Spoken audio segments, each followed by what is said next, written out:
Good evening, everybody. I'd like to call the Town Council meeting of June 15th, 2021 to order. Please stand for as we say the Pledge of Allegiance.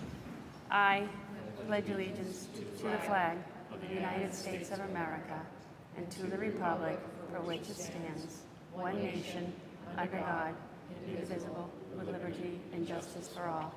And if you can all remain standing, if we could have a moment of silence for our K-9 officer, Kit, who lost his life.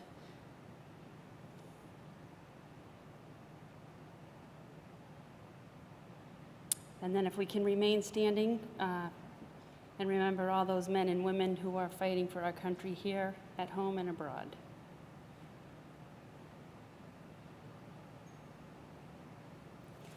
Thank you. Clerk Semino, roll call, please.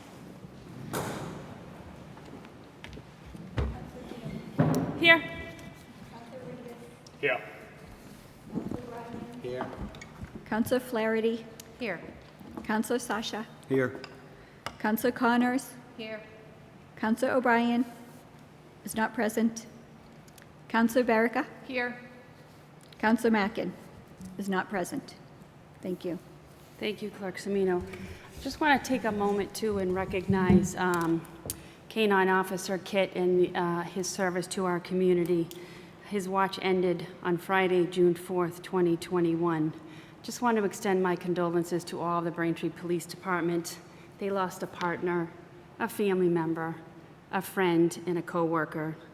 My thoughts also go out to Officers Billy Cushing, Matt Donahue, and Dick Seibert, who were wounded in the incident on that day, as well as all the Braintree Police Department who responded not only that day, but in the days that followed, as well as Braintree Fire Department and Brewster Ambulance, and all the many first responders that came to aid Braintree and all the fellow officers, the K-9 units and all who were involved. My thoughts also continue to go out to all those who deal with not only the physical effects, the injuries, but the mental effects of this and the emotional effect, not only the officers who were there that day, but the officers who are now providing support. It's not just the few officers who were physically injured, but the whole Braintree Police Department has been impacted by this. And it's not always talked about. So I wish for the speedy recovery to the 3 officers who were physically wounded, and to all the Braintree Police Department, that they may heal from this in a speedy recovery mentally and emotionally. But just to talk about Kit for a little bit, he was a true hero. Without our K-9 unit, we could be having a very different conversation tonight. He saved not only Officer Cushing's life, Officer Donahue's life, and Officer Seibert's life, but all the other first responders who were there that night, and as well as all the many residents. It was a densely populated area where the incident happened, and it could be had even more of a tragic outcome.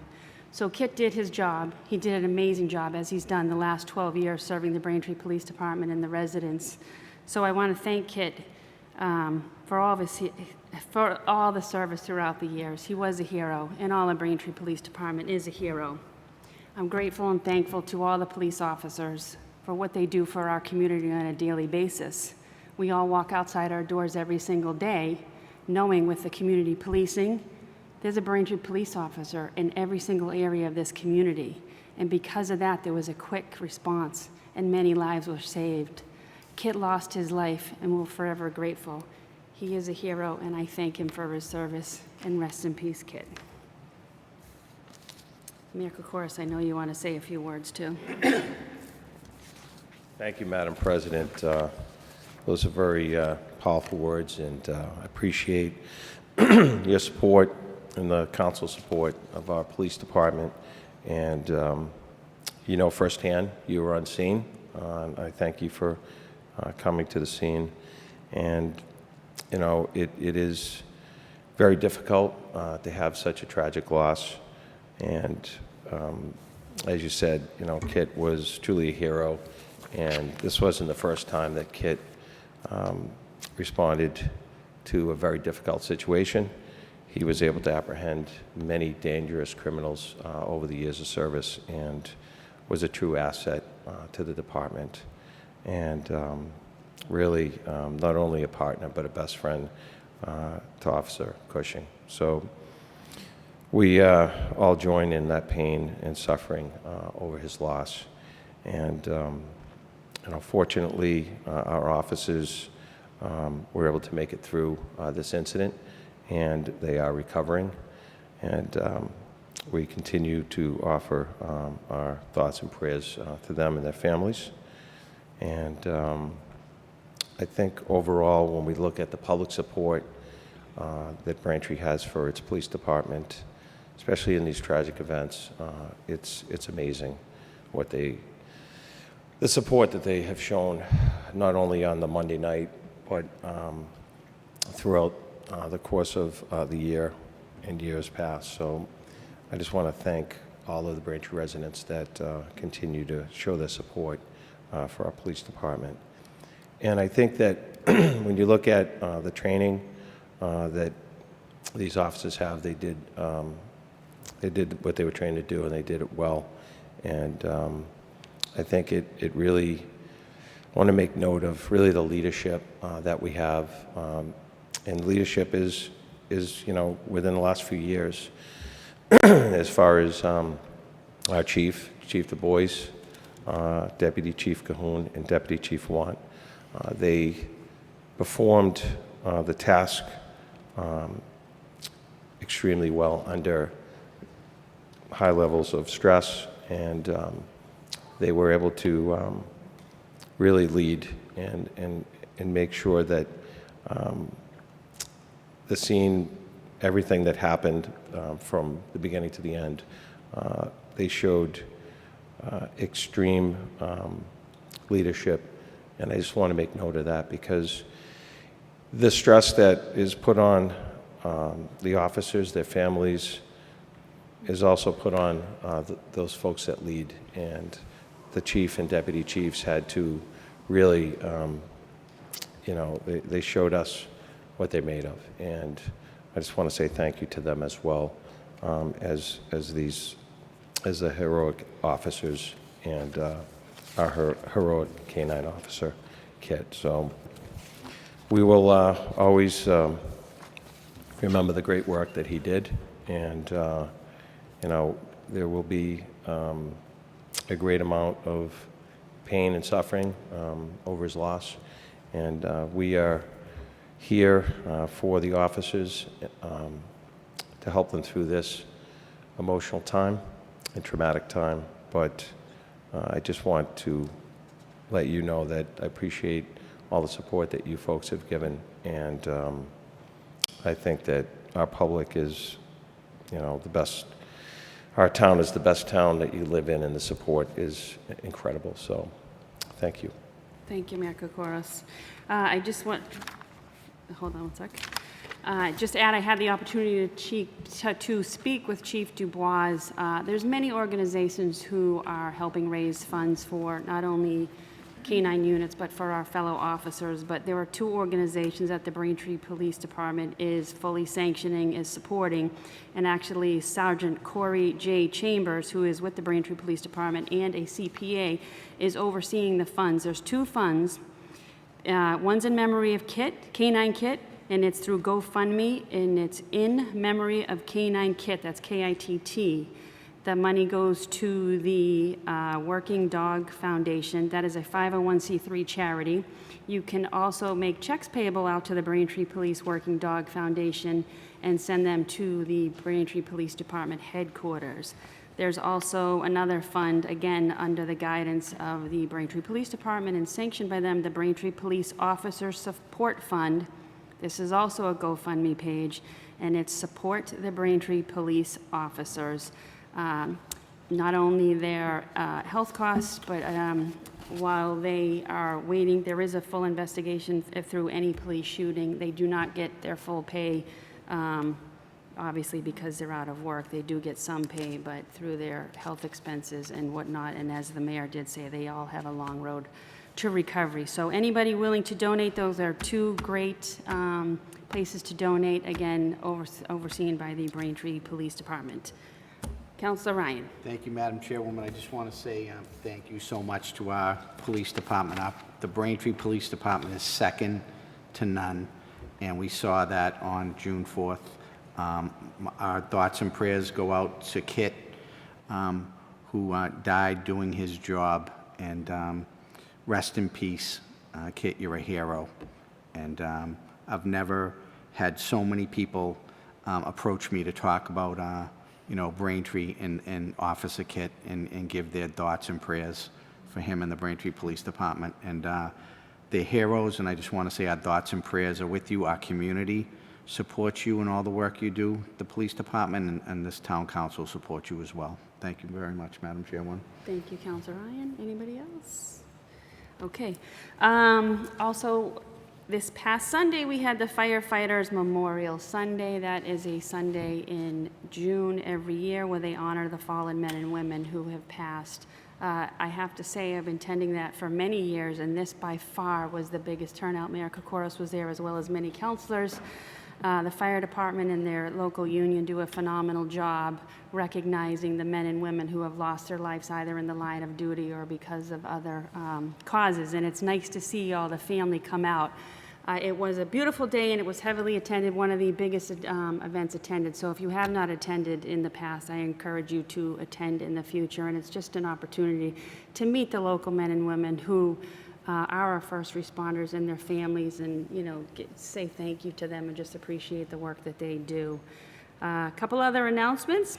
It is the last day of school for Braintree Public Schools, so congratulations to all the students who made it through probably one of the toughest and most challenging of the years. And to all the students, teachers, staff, and administrators, we do have Assistant Superintendent who will be the interim superintendent at the end of the school year, right? Are you interim yet?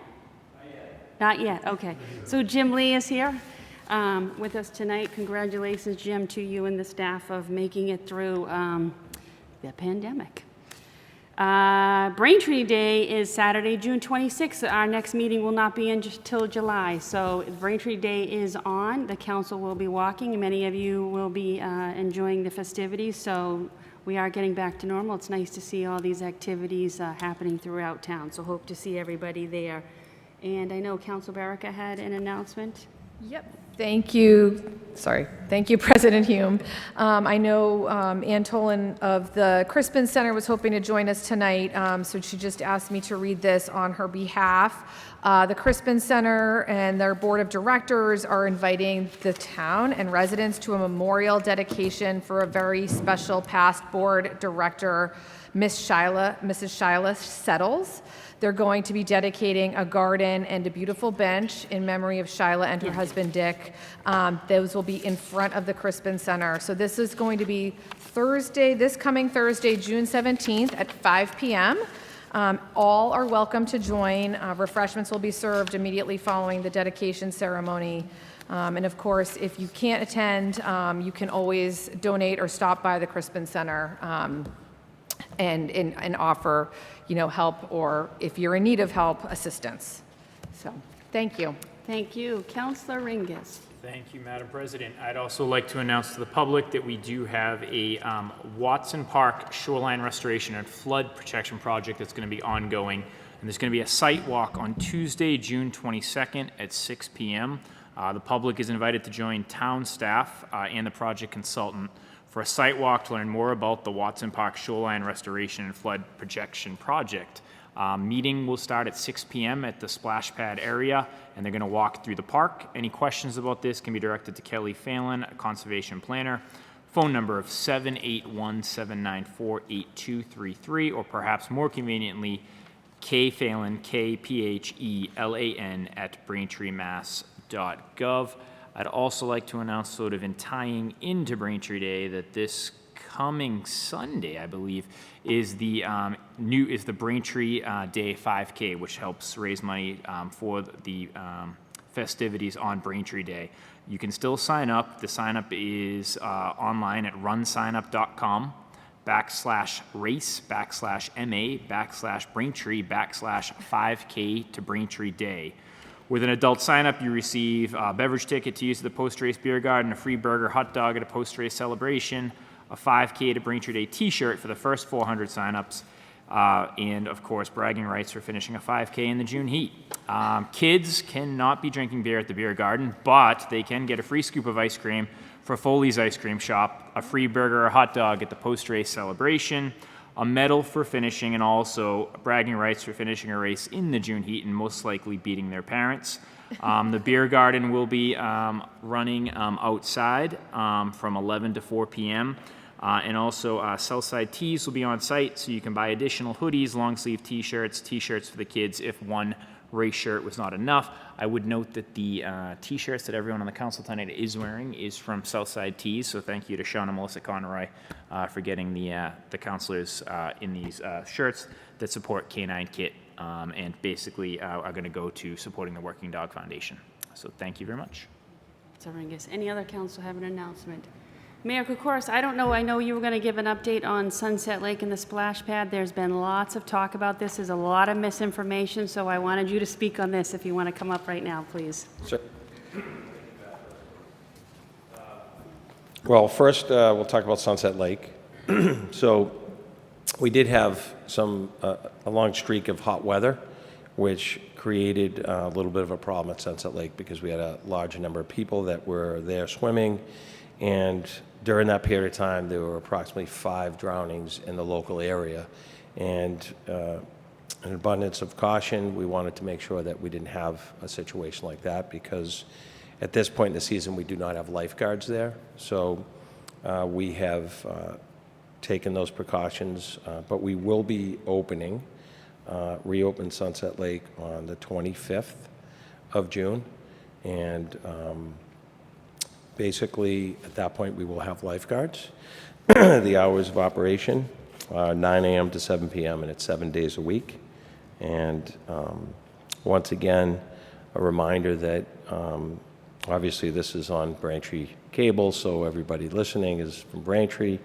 The parking is very limited there, so there is a gate attendant, and if you are from Braintree, you will be provided parking, but we do have to turn away anyone that is not from Braintree because of the limited parking. It is, it's been the duty of the attendant to make sure that folks are from Braintree. And years ago, we had a Braintree sticker. We do have a trash sticker, which would kind of serve as that purpose.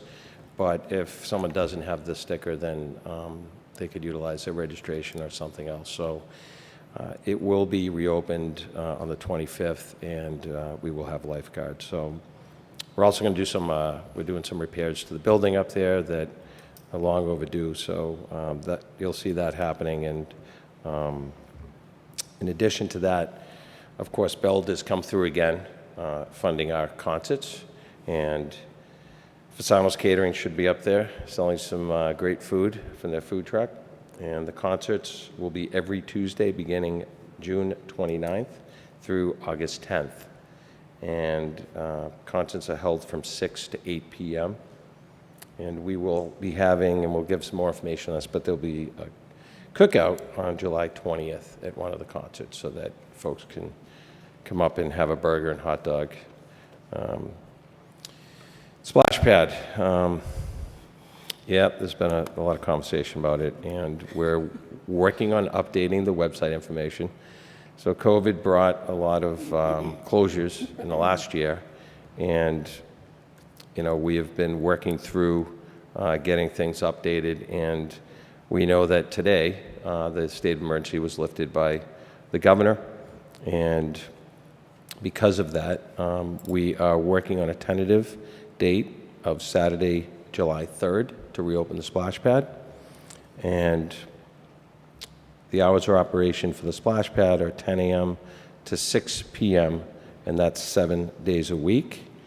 And I think one of the things that everyone has to be mindful of is that, when folks are going to the splash pad, obviously if you're walking, if you're in the neighborhood, that's great, but there's, a neighborhood over there that endures a lot of cars, and one of the difficulties is there's been a lot of traffic over the years that is parked in blocked driveways and turned around in driveways, and we just ask folks to really respect the neighbors over there if you go into the splash pad. And it may not be folks in Braintree that are doing it, but we just want to make sure that everybody is courteous to the neighborhoods, the neighbors in the neighborhood. But splash pad is going to be open, and the tentative date right now is July 3rd.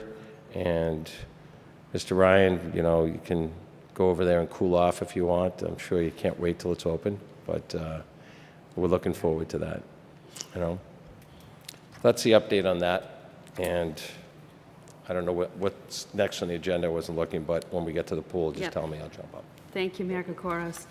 Moving on to approval of minutes of April 6, 2021 and April 27th, 2021. Is there a motion to approve the minutes of these two dates? So moved, Madam President. Second. There's been a motion made by Councilor Ringus, seconded by Councilor Ryan. All in favor? Aye. Any opposed? That is unanimous. Moving on to communications, 01/2/20, Council President COVID-19 update. This is going to be our last COVID update of the 2020 to 2021 year. Director Mary Beth McGrath, as the Director of Department of Municipal License and Inspections, could not be with us this evening, but I do have an update from her in writing. This is from Director McGrath. Today, Tuesday, June 15th, 2021, we have 0 COVID-19 cases to report for the day.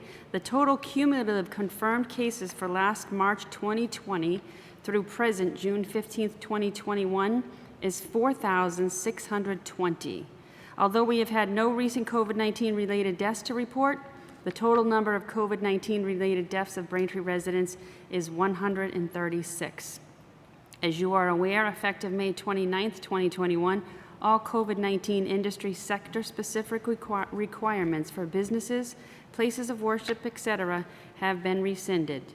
The state and town of Braintree have aligned with the CDC advisory for face coverings, which is individuals who are vaccinated do not need to wear a face covering. It is an advisory that those individuals that are not vaccinated wear a face covering.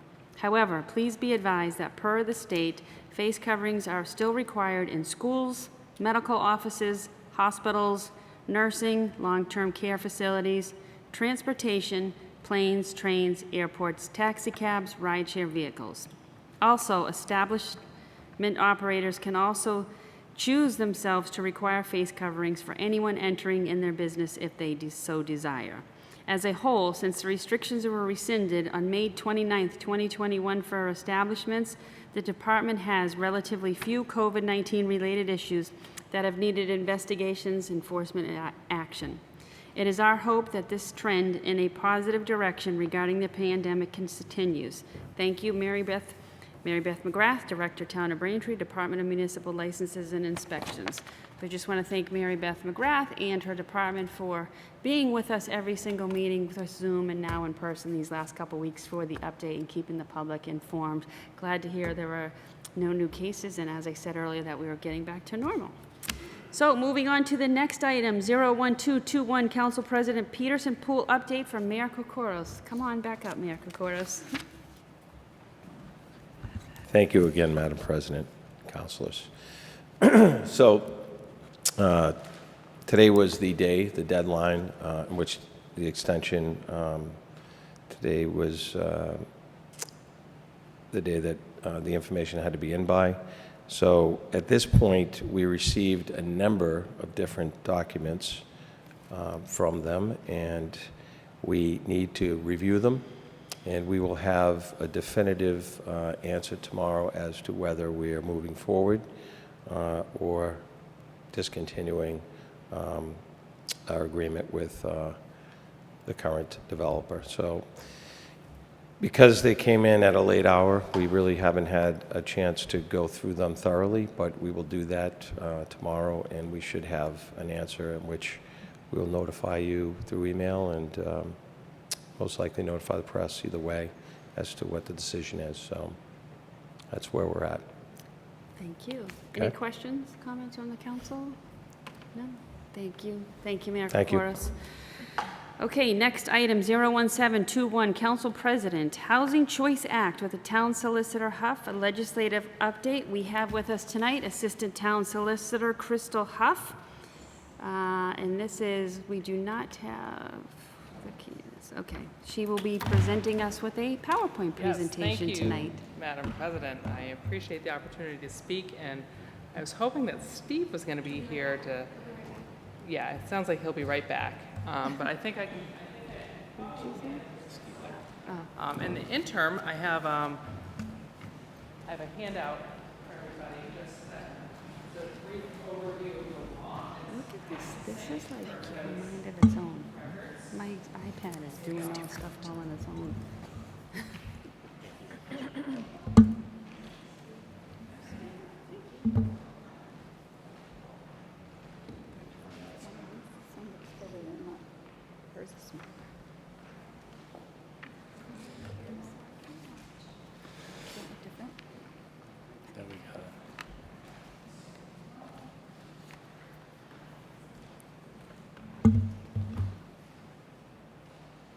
So Ms. Huff, the handout you gave us, is this going to be available on the town's website for those watching at home? Yeah, yeah. Steve Leary from the mayor's office is nodding his head. So we just received its housing choice at a glance. A two-page document. Okay. Okay, seems to be operational. So thank you again for the opportunity to come and speak with you tonight. So tonight I'm going to present a brief overview of the zoning reforms in the housing choice and MBTA communities legislation.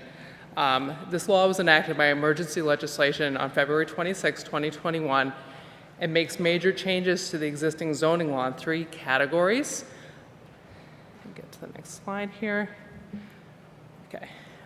It reduces the vote requirement from supermajority to simple majority for certain zoning amendments. This is for your vote for the town council. It requires a multifamily housing district in MBT communities, which we'll get to later in the presentation, go over that in depth. And then also presents other changes related to permitting and supermajority votes for certain special permits by the planning board. And we won't discuss that specifically tonight because it doesn't necessarily pertain here. So the housing choice law reduces the supermajority voting requirement to a simple majority on certain qualifying zoning amendments. The qualifying amendments here is zoning that allows for certain kinds of housing developments as of right. So it looks at multifamily, meaning 3 or more units, and mixed-use developments in an eligible location, accessory dwelling units, and open space and residential development. And that's, just briefly, that's what has replaced the old cluster zoning law. They've made some amendments to the old cluster zoning. Oops, I think I went too far forward. Oh, it's still on the slide. Here we go. Here we go. It also has zoning that allows for certain kinds of housing development via special permit, multifamily and mixed use in an eligible location. And again, these are all zoning amendments that would be coming through the council. Accessory dwelling units that are not attached to the primary home, allows for an increase in the number of units on the property if the special permit is approved in accordance with 40A Section 9, and a reduction in the parking requirements for residential or mixed-use development. The next slide, here we go. And then there's also the reduction from the supermajority to a simple majority for zoning amendments, which allow for changes to dimensional standards that allow for additional units. For example, floor to area ratio, height, lot area, setbacks, open space, and parking. Amendments that adopt smart growth or starter home districts under 40R, and natural resource protection zoning, which is similar to the cluster zoning that we've had in the past. But again, they made certain changes to it to make it a little bit different. So in the event that a zoning amendment comes forward and it contains a mixture of aspects of it that would be a simple majority vote versus a supermajority vote, the office of the solicitor recommends that we don't combine the two together, that we either have, if there was something that came forward that had certain parts of it that would require different vote majorities, that those would be split into 2 different zoning amendments. Determining the voting threshold. The voting threshold ought to be determined prior to the vote of the town council, usually by the proponent, whether it be the planning board or someone else working in conjunction with the solicitor's office. That's something that we would work on before it got here, or we'd work on developing through one of the committees. And then finally, the MBTA communities. So what is an MBTA community? It's been defined as a city or town that is one of the 51 cities and towns as defined in Section 1 of Chapter 161A. And I know that's kind of esoteric, but I can give you guys a list of that, but Braintree is an MBTA community.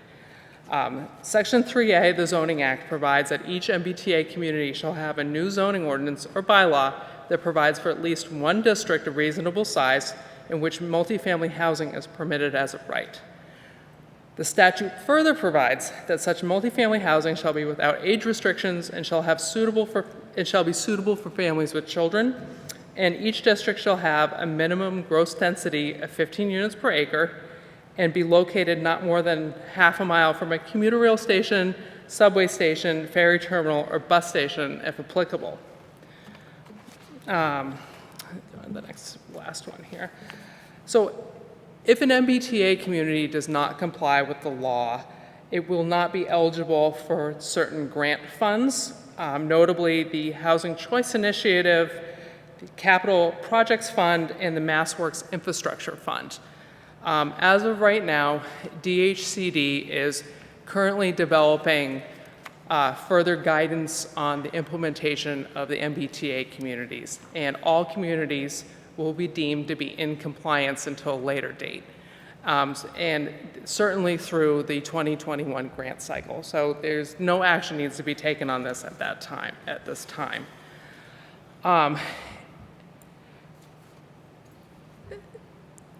This law has made some fairly significant changes to Chapter 40A, and we want to let you know that we invited the legislative delegation who voted on this to come down and speak with you about this as well. It appears that they were not able to make it today. And as of right now, the voting thresholds is the law. That's not something that we can opt into or opt out of. That will change the way when certain zoning amendments come up before the council on how many members are needed to vote on it to pass it, based on those certain parameters that we discussed previously. The MBTA communities is something that we are still determining how that will, if it will have any effect on Braintree, and what effect it will have, and how that works into it. And it's not something that we're determining at this moment. It's something that will be determined in the future.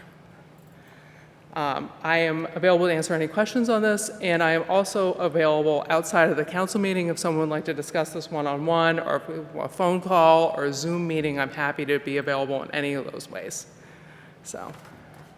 Thank you, Ms. Huff. So Thank you. does this take effect immediately? Is it in place? It is in place. Okay. It is in place. That's I wanted to get here as soon as everything was resolved with the budget. I wanted to come in here right away to speak with you guys about this because it will change your voting majorities on certain zoning amendments. Right, okay. Well, thank you for the presentation. welcome. Anybody have any questions? Councilor Shasha, go ahead.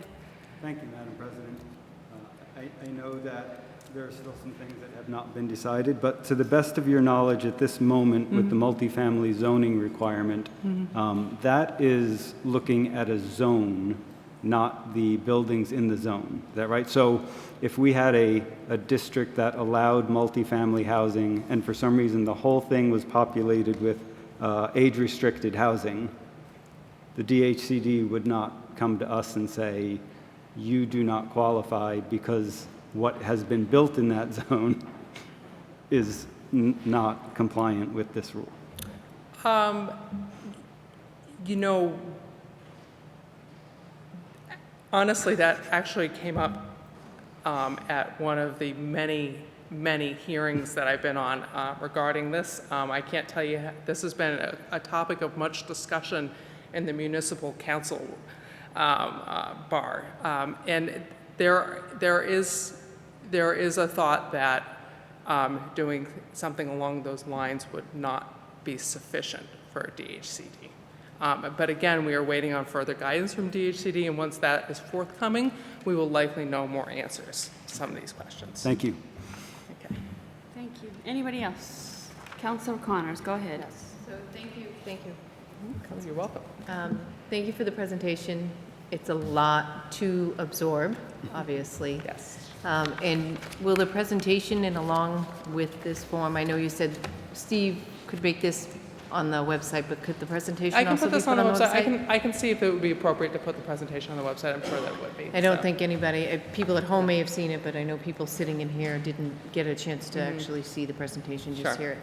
And once I go through it, I may take you up on the offer for Thank you. a quick, what it means.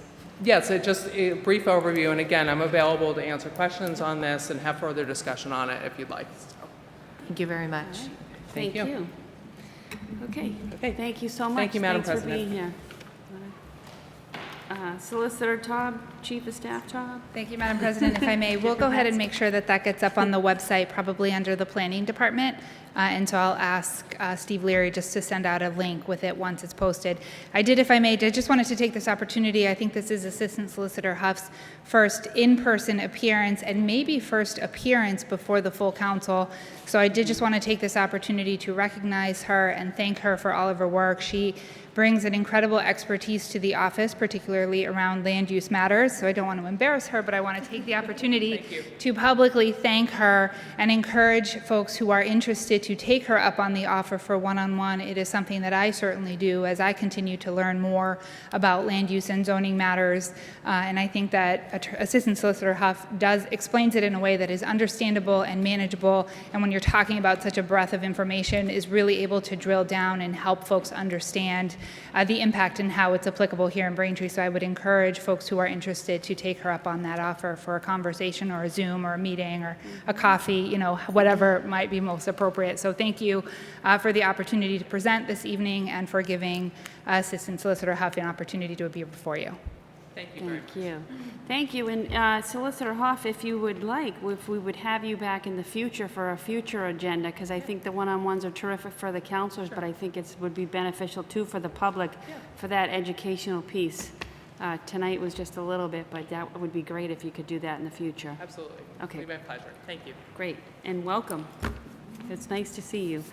Next item, 01821, the council president. So last year, I talked about having some diversity training with all the events that have been going on, not only in the past year, but all over the country for forever.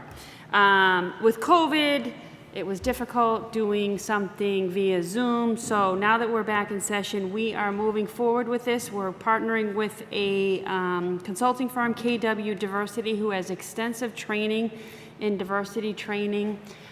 She has done training with boards of selectmen, with school committees, many town departments throughout Massachusetts and outside of Massachusetts.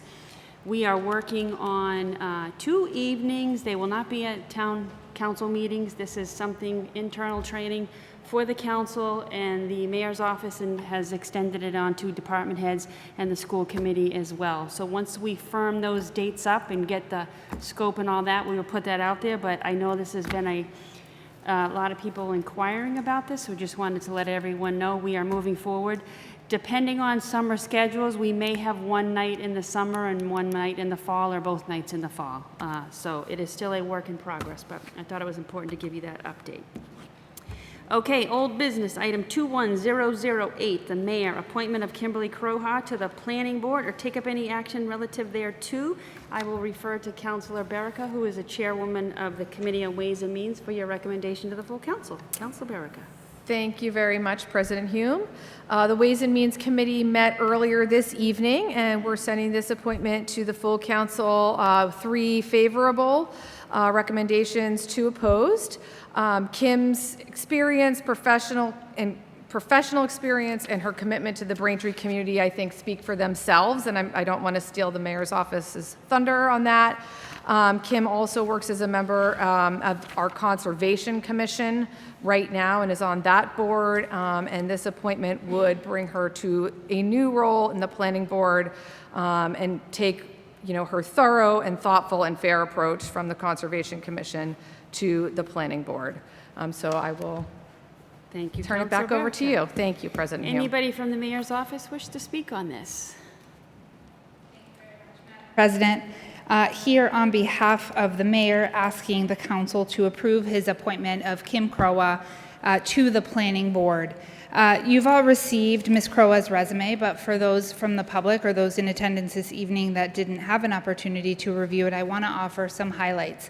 Before I get into Ms. Crowa's incredible amount of professional expertise and experience, I would note that she is a Braintree resident, raising her family here, and truly values what this community means, not just to all of us, but to our residents, and I believe truly understands and has heard loud and clear what the residents want Braintree to be, and that we want Braintree to maintain that small town neighborhood feel. Ms. Crowa has an incredible breadth of professional expertise. She brings with her significant experience as a practicing attorney in areas involving zoning and land use matters, which make her well suited to be a member of the planning board, as she has professional experience in matters that would appear before the board, and brings a significant amount of knowledge that would better suit her to make decisions to enhance and improve development in our community. Ms. Crowa also has served as a member of the Conservation Commission, including as its clerk for the last 2 years, just further exhibiting her true commitment to Braintree. We ask folks to take on these positions. It is often a thankless appointment. They're taking time out of their incredibly busy and personal lives to serve in a role at the request of the mayor and at the benefit of this community. Ms. Crowa has shown that dedication to Braintree, and I believe that the opportunity to represent us on the planning board is just one greater avenue for her to utilize her expertise to our absolute benefit. I am very proud to support the mayor's recommendation, and on his behalf would ask you to vote in favor in approving Ms. Crowa's appointment to the planning board. I would also note that Ms. Crowa is here with us this evening, and with your permission would offer her the opportunity to address the full council. Thank you. Absolutely. Thank you, Chief of Staff and Operations and Solicitor. Ms. Crowa, come on up. Welcome. Good evening, councilors. Thank you for having me. So again, Kim Crowa. I met some of you earlier at the meeting, and I want to thank the mayor's office for appointing me.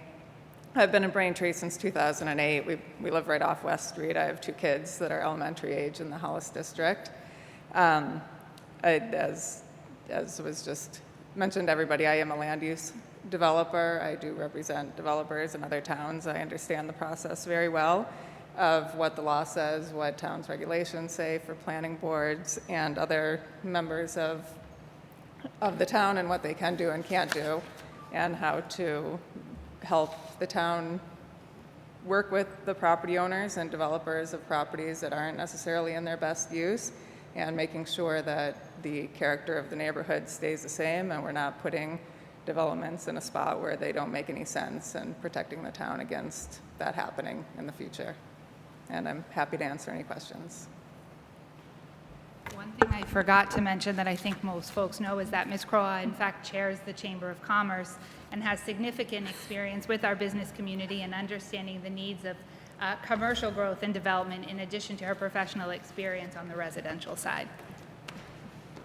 Thank you for that, because Ms. Crowa, I was going to add that, because I think that's where I first met you. You have extensive involvement in the community, which I think for the people who are so involved in the community, care about the community, none of which these positions you hold are paid positions, so is a true testament to how deeply you do care, and your professional background and experience is well suited for the job. So I'm in full support of this. I thank you for your willingness to step up and take on even more roles, and for your experience. It's a great fit, I feel, for the planning board. So thank you for that, and welcome. Anybody else have any questions or comments? Councilor Shasha. Thank you, Madam President.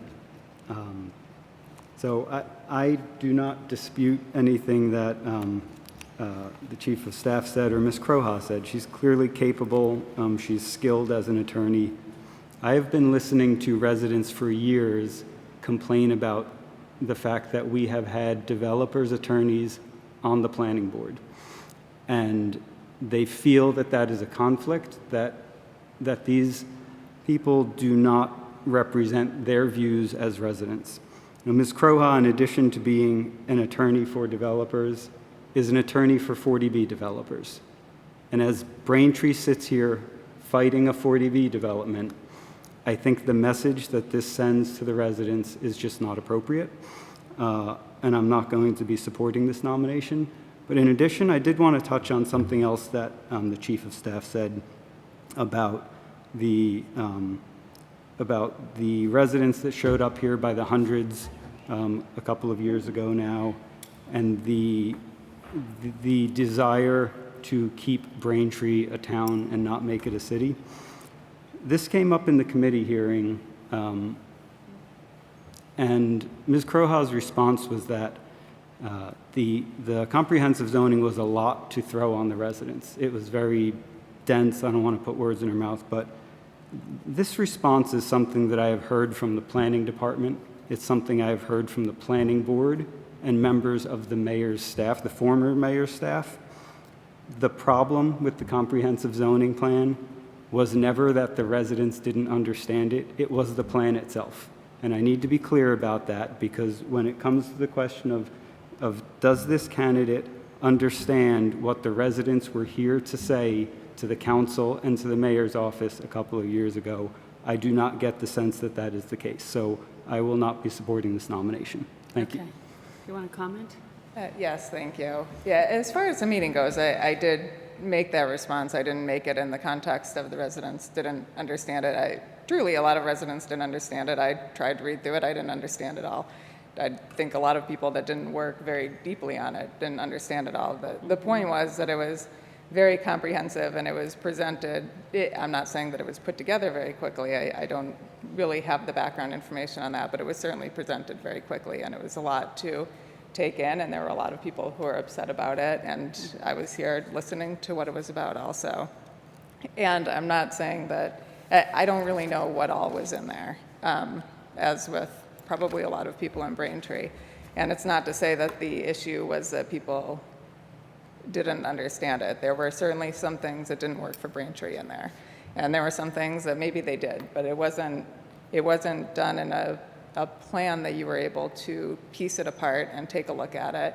And now we have a master plan committee, which has just started meeting, and I think that that's great. There's residents that are involved, there's businesses that are involved, and similar to having developers, attorneys, and on different boards, or business people, or whatever it might be, there should be a look at what's happening in Braintree from both perspectives, both from the resident perspective and from the business perspective. And I do live here, and I'm very sensitive to what's happening. I understand that there is parts of development encompasses a lot of things. It encompasses blight. There's a blight ordinance that's being discussed. It encompasses making sure that buildings look good, that the community looks good, that the residents are able to drive through the streets the best that Braintree can do that, knowing that a lot of people are cutting through and that there's a lot of already existing traffic problems. Development allows a tax base that allows the town to keep teachers on the payroll and allows a lot of things to happen. And a year and a half ago, nobody would have anticipated that the Hyatt would close for a year and a half, that the mall would be seriously vacant with a lot of temporary tenants coming in there. There's a lot of things happening that require a comprehensive approach, and I think that the administration is looking at that and doing a fantastic job of trying to figure out what the best path of moving forward is. For 40B development, I do work with 40B developers in other towns. I've worked at local hearings. I've been in front of the Housing Appeals Committee. I've been at the Superior Court and at the Appeals Court, and I understand the process very well. I understand what the law says. I understand what the regulations say. I understand how housing units are counted as subsidized housing and how towns can reach safe harbor. Am I supporting 40B developments in Braintree? Absolutely not. I think it's a terrible thing to come into towns if you're a resident. But I also understand as a property owner or a developer, there's a toolbox available to you. And if you can't do something with your property to develop it, And this tool is sitting there because the town hasn't reached safe harbor. It's a tool that can be used, and it's a lengthy process, and it's something that I've done, and I think that it fits for certain developers. It certainly doesn't fit for the town, and I'm not coming in here to turn a blind eye towards 40B developments. I mean, they're in front of the zoning board and not the planning board as it is, but my thought on the matter is that I can help Braintree figure out ways to prevent future 40B developments from coming in by meeting safe harbor, whether it's a 10%. There's new census numbers coming out. There's been more housing units in Braintree. I don't know what those numbers are going to look like, but there's the land area. I know from a conservation standpoint, there's been steps taken to change the status of the land area calculation to reach safe harbor. So I understand the process, and I'm able to look at it comprehensively, and so I think that it's actually a very good fit. You know, the planning board is a lot more time than the Conservation Commission, and it's not, so I had a lot of conversations with my family about even accepting the appointment and coming here tonight, but I think that I could really be of value for Braintree and the residents if I was appointed. Thank you. Well said. Anybody else? Councilor Connors. So, as I stated in the Ways and Means, I was also one of the opposing, and I just want to, first of all, thank you for all your service you're doing in Braintree. I 100% do not dispute that you have been an advocate for the Conservation Commission, for the Chamber of Commerce, and I think those are all really great things that you've done. I just think, again, I'll reiterate what Councilor Sasha said. When it comes to the planning board and the development of this town, having an attorney that represents there's such a fine line of conflict that I think it just graces and crosses that line, and I think there would be not only just a perceptual conflict, but just in general, if anything ever did go down, there would be a continual conflict because of what you do. And I would also advocate that if there's any other boards or commissions, I would be more than happy to support those. But in this particular case, I just think it really does come down to a conflict of what the people have seen in this town and what has gone on. And it's one of the things that is the only reason really that I got into this whole town council in politics was to state what I wanted to do, and I stand by that. And that is why I'm voting no on this. So thank you again for all your service. I really do appreciate it. Thank you. I just want, and I'm going to get to Councilor Ryan in a second, but just add, and members of the council, members of the planning board, and other town boards, we have to go through ethics training, which addresses any conflict of interest, and you can't be involved if there is a conflict of interest. So we are covered, and you're covered with that, and we all have to sign off on that every year, just for everybody at home for that little bit tidbit of information. Councilor Ryan, go ahead. Thank you, Madam Chairwoman. I just want to say welcome to Kim. We talked a little bit upstairs at the Ways and Means meeting. I've gotten a chance to know her through the Braintree Chamber of Commerce. She's extremely well qualified. I'm very happy to see that she has volunteered to help the town of Braintree where she lives and offer her area of expertise to be on the planning board. It's going to be a very tough appointment being on the Braintree Planning Board now, and I'm glad that you've stepped forward to volunteer. I think that the Mayor Kokoris and his administration has made it very clear that they want to see the town of Braintree protected through the planning department and the planning board, and we want to maintain our neighborhoods in this community, and we want to have growth and development, and we want to have it done the right way.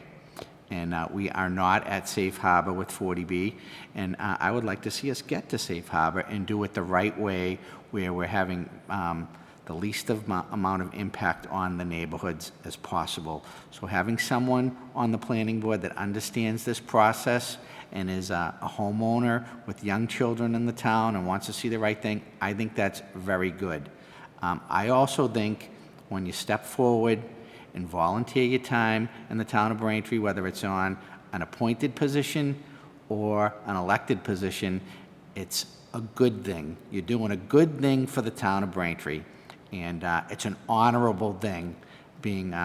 I think being a town councilor is an honorable thing, and I hope, I wish you the best of luck, and thank you for stepping forward. Anybody else? Councilor Baraka, then Councilor Flaherty, go ahead. Thank you, President Hume. And I just want to echo Councilor Ryan's sentiments. You know, I think we're doing ourselves a disservice if we issue litmus tests for litmus test for residents who are willing, capable of serving, who have expertise in the fields, consummate professionals. You know, I certainly trust Mayor Kokoros' judgment with the appointment of Ms. Croha, and I also, you know, have no reason to doubt her integrity, her standard of ethics. She does what she says she's going to do. If you've watched her on the Conservation Commission, you know she is thoughtful, fair, and committed to the town. And I think, you know, for all of us who care deeply about this town, to have a woman like Kim give her time and talent, I want to say thank you, because it is a huge commitment, and it's not an easy job. And I know you're going to do a fantastic job, and I think having your professional expertise is exactly the type of thing we need, so that we know we have all those tools in our tool belt to make sure that we're serving the residents' needs in the best way possible, and having your professional expertise, I think, will ensure that. So I thank you for stepping up. It's a big commitment, and I appreciate it. And I'll be supporting your nomination tonight. Thank you. Councilor Flaherty. The expertise necessary to serve effectively on the planning board should not be underestimated, especially when it comes to fighting 40B. I want an expert on my side. You have to have your heart in the right place, yes. But you also have to know what you're doing. Anyone who thinks it's easy to find someone who checks all the boxes in the way that Ms. Croha does is wrong. So we're lucky to have you. You'll have my full support tonight, and I wish you well in this endeavor, because I think you're going to be fabulous. Thank you. Councilor Ringus. Good evening. You know, listening to everyone speak, I think there's some valid points that have been raised on both sides, and obviously, I understand where everyone is coming from.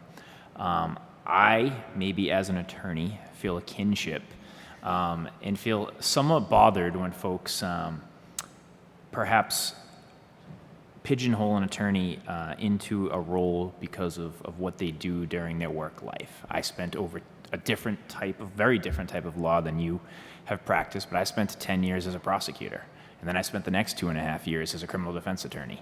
When I was a prosecutor, that didn't mean that I didn't feel for the folks that were on one side of the different side of the table from me. And as a defense attorney, it didn't mean that I condoned the actions of maybe the folks that I was representing on a daily basis. And I think that you need to understand that there's a separation between professional life and personal life. But I would dare say that the experiences I had made me a subject matter expert in criminal and juvenile law. And I think what we have here is someone who has an outstanding resume from a legal standpoint, from a very coming in top of your class in New England law, with a 3.91 GPA, I noticed, which was far higher than mine. There was a clerkship, which gave you, I'm sure, invaluable experience, and you have participated in hearings at the Superior Court, Land Court, and a variety of other locations. So I think we've all hit on the fact that the expertise level here is immense. Ms. Croha has also dedicated herself to this town. She lives here. She's raising her children here. She has been a member of the Conservation Commission. So I think to say that she is going to have some sort of conflict of interest because of who she represents during her day job, I just don't see it. I understand where residents can come from, but I think it's important for us to sort of let residents know that that's not what it means.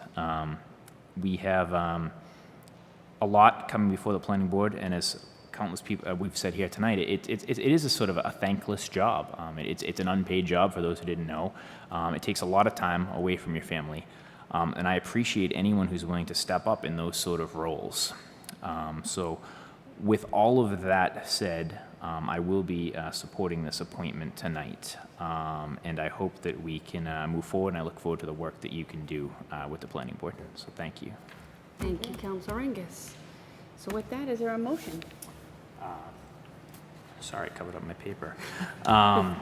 Madam President, I would move that upon the request of His Honor the Mayor of the Town of Braintree through the Braintree Town Council, and in accordance with Sections 3-3 of the Charter of the Town of Braintree, to approve the appointment of Kimberly Croha to the Planning Board. Second. There's been a motion made by Councilor Ringus, seconded by Councilor Ryan. All those in favor? Aye. Any opposed? That is 5-2. Congratulations on your appointment, Ms. Croha. Thank you for being here and for your service. Thank you all for your Good comments luck. this evening and for your time. Take care. Moving on to item 21023, Superintendent of Schools, the MSBA Statement of Interest Core Project, Braintree High School, or take up any action relative thereto.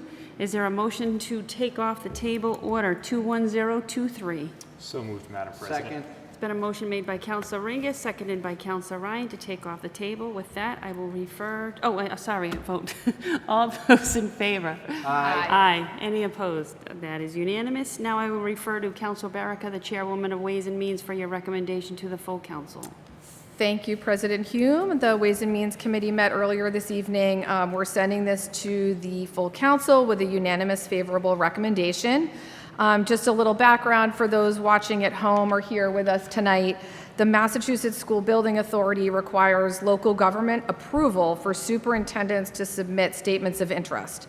So the statement of interest, it's non-binding, it's non-monetary, it doesn't commit the town to anything other than allow our town administrator in the form of the superintendent to see what we can get for state funding, essentially.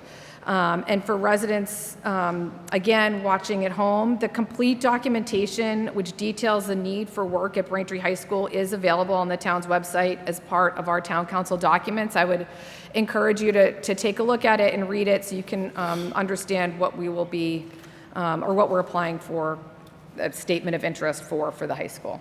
Thank you, Councilor Thank you. Baraka. And we do have with us, as I mentioned earlier, Jim Lee, who is the Assistant Superintendent of Schools.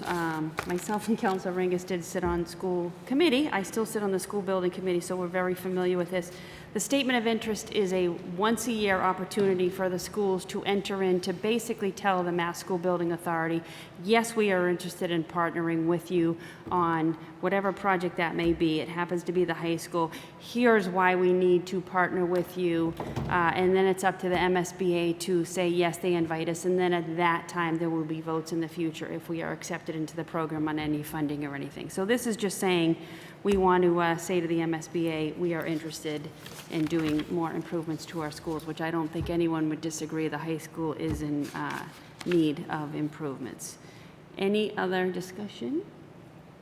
Seeing none, is there a motion, Councilor Ringus? Thank you, Madam President. I would move to the Braintree Public Schools Statement of Interest upon the request of the Superintendent of Braintree Public Schools, Frank Hackett, the Town of Braintree, through the Braintree Town Council, resolve, having convened in an open meeting on June 15th, 2021, prior to the closing date, the Town Council of Braintree, in accordance with its charter, bylaws, and ordinances, has voted to authorize the Superintendent of the Braintree Public School Department to submit to the Massachusetts School Building Authority statements of interest dated June 15th, 2021 for Braintree High School located at 128 Town Street, Braintree, Massachusetts, which describes and explains the following deficiencies and the priority categories for which an application may be submitted to the Massachusetts School Building Authority in the future.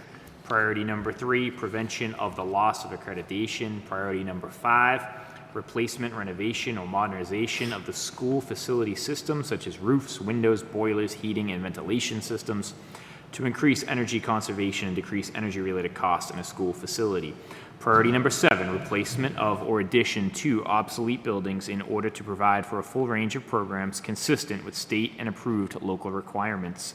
And hereby further specifically acknowledges that by submitting the statement of interest form, the Massachusetts School Building Authority in no way guarantees the acceptance or the approval of an application, the awarding of a grant or any other funding commitment from the Massachusetts School Building Authority, or commits the town of Braintree or the Braintree School Department to filing an application for funding with the Massachusetts School Building Authority. Second. Been a motion made by Counselor Ringus, seconded by Counselor Ryan. All those in favor? Aye. Any opposed? That is unanimous, 7-0. Thank you. Moving on, item 21025, National Grid petition, Hawthorne Road, or take up any action relative thereto. I will refer to Counselor Ryan, who is the chairman of the Committee on the Department of Public Works, for his recommendation to the full council. Thank you, Madam Chairwoman. Tonight, the Braintree Town Council Committee on the Department of Public Works met and reviewed this matter with National Grid and the DPW staff and voted unanimously to recommend favorable action to the full council. National Grid has a petition to go in and do 2,440 feet of gas main replacement. There's 1,040 feet of 2-inch steel gas main on Hawthorne Road and 1,400 feet of 2-inch plastic gas main on Hawthorne Road. Hawthorne Road is not under moratorium by the town. It was milled and overlaid back in 2008, and the DPW department was in discussions with National Grid. The DPW is going to go in and mill and overlay the street again. They're going to primarily do the sidewalks over. The sidewalks were not done in 2008, and they're going to be making sidewalk improvements. And while they're there, they're going to they're going to break the eggs and make the omelet once, so they're going to have National Grid go in and do their gas main work at the same time. And this is an example of utility coordination where we told National Grid what we were going to do, and they're getting their work done before the roadway gets reconstructed. And the DPW staff recommend that we approve this, and this is a good thing, so we hope it gets voted on tonight and approved, Madam Chairwoman. Thank you, Counselor Ryan. Any discussion or comments, questions? Counselor Ringus, is there a motion? Really quickly, Clerk Semino, was this whole motion read to the DPW? So I can just do the as submitted? You can just read the motion itself and then with staff recommendations, please. Thank you. Madam President, I've done a lot of reading the last few weeks. Madam President, I would move to, as to 21025 National Grid petition, Hawthorne Road, or take up any action relative thereto, to relay approximately 1,040 feet of 2-inch bare steel 1931 and approximately 1,400 feet of 2-inch plastic 1979, with approximately 2,440 feet of 4-inch plastic in Hawthorne Road from the existing 2-inch plastic at Washington Street to the existing 2-inch plastic at Elm Street, with noted staff recommendations. Second. There's been a motion made by Counselor Ringus, seconded by Counselor Ryan. All those in favor? Aye. Any opposed? That is unanimous. Thank you. Moving on, item 21028. We tabled this. We are going to continue to table this at the request of Mayor Kokoros. So we'll take that up at our next meeting. Item 21029, the mayor amendment. Motion to table it? We don't. Oh, we do need to. I thought we did not. Keep it on the, okay. Okay. Is there a motion to keep it on the table? So moved, Madam President. Second. Second. All those in favor? Aye. Any opposed? Okay, let's continue to table. Item 21029, Mayor, amendment to General Ordinance 6.100.040, personal kennel license, or take up any action relative thereto. This is a public hearing. Is there a motion to open the public hearing for Order 21029? So moved, Madam President. Second. There's been a motion made by Counselor Ringus, seconded by Counselor Ryan, to open the public hearing. All those in favor? Aye. Any opposed? That is unanimous. I will now refer to Counselor Ringus, who is the chairman of the Committee on Ordinance and Rules, for your recommendation to the full council. Thank you, Madam President. The Committee on Ordinance and Rules did meet last night. We sent this to the full council with a favorable recommendation with a vote of 3-1. Of note, there are multiple sort of ordinance numbers related to this, what we're going to be discussing. It was noted to us by Chief of Staff Taub that at the planning board meeting that they did move this forward in memory of Canine Kit, and there was a recommendation that if we do pass this at some point, that we would also put the same remembrance into this. So that's just something, depending on how things go tonight. Very fitting and appropriate. Thank you. Any from the mayor's office wish to speak? Thank you Chief very of much, Staff Madam President. Thank you for the opportunity to wear my Canine Kit t-shirt this evening. It's really nice to see everybody showing their support for the Braintree Police Department, those officers involved in the incident last Friday, and in memory of Canine Kit. The timing of this proposal, sadly was quite fitting, and Chairwoman Joyce of the Planning Board actually thought it would be really nice. And so, sorry. Also a new dog owner myself, so it's a little bit more personal. But I want to talk about all the great things this will bring to the community, for our residents, for our business community, and for our tax base, which is certainly something that this group has concerned itself with, rightfully so, over the last several months more than any time before. It came to the Planning Board in kind of a unique situation as a joint petition from the Planning Board and a citizen petition led by Dan Farmer, who's with us this evening. Mr. Farmer has taught me more than I ever thought there was to know about dogs, and I think that this community has a great opportunity to learn from his experience and truly benefit from that. Now, speaking from my own personal experience, I can tell you that pets become part of the family. And it's a service that we don't have here, and it's a service that residents in our surrounding communities have the opportunity to avail themselves of. And so I think what we've identified is a true gap in the services we provide to residents. And I think we're quite fortunate that Mr. Farmer brought this to our attention and is prepared and very excited to open a business here in Braintree.